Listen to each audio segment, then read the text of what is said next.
everyone, today we're making something quick, easy, and delicious, and it just so happens to be one of my favorites. I'm talking spaghetti carbonara.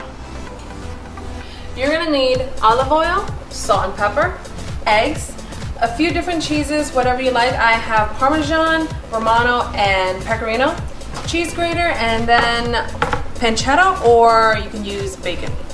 So the longest part about this recipe is actually baking your spaghetti. So on the stove behind me, I have some pasta and water. So get your spaghetti going. In a hot pan, add about 2 teaspoons of olive oil, not too much because there's some fat in the pancetta.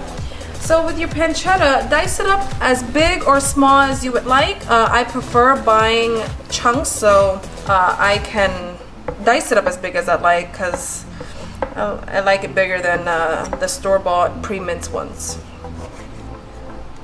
Okay, now we are going to add pancetta to this pan. Be careful.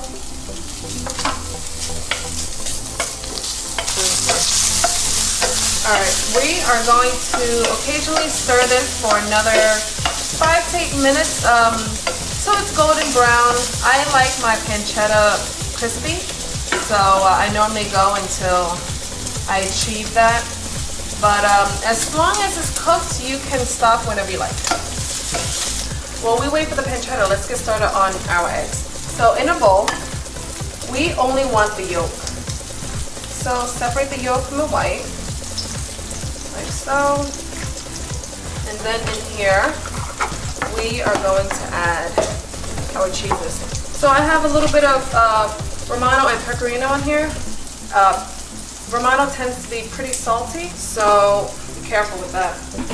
And also, I'm going to grate in some fresh Parmesan. Okay.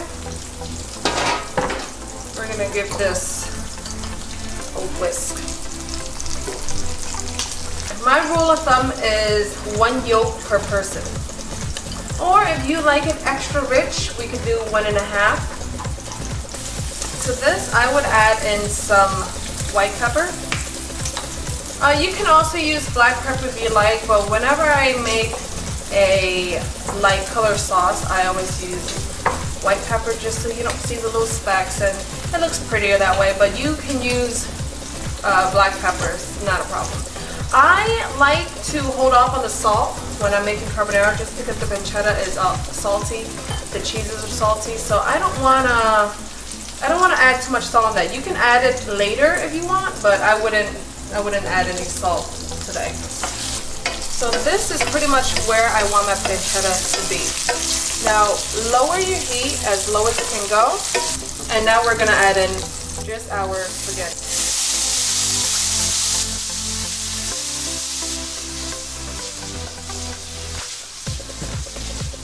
And then remove it from the heat.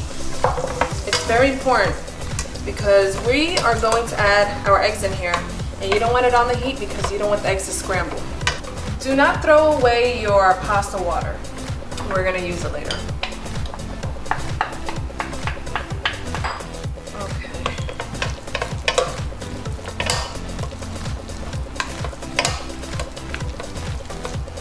There we go.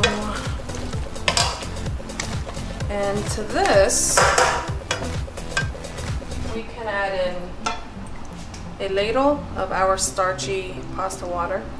The starch from the pasta water really helps the pasta adhere to the sauce. It's a little trick. Because once the egg starts to cool, it thickens too much and your pasta becomes dry, and you don't want that.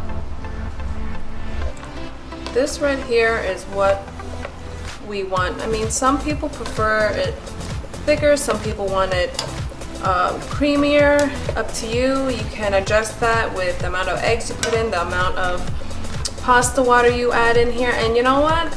If you really enjoy rich pasta, you could toss some butter in here too for extra richness, but this is perfect for me.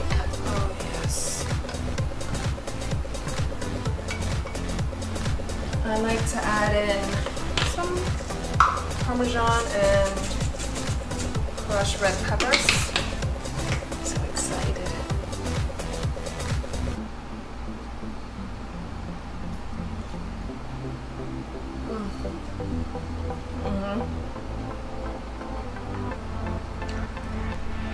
It doesn't need another ounce of salt.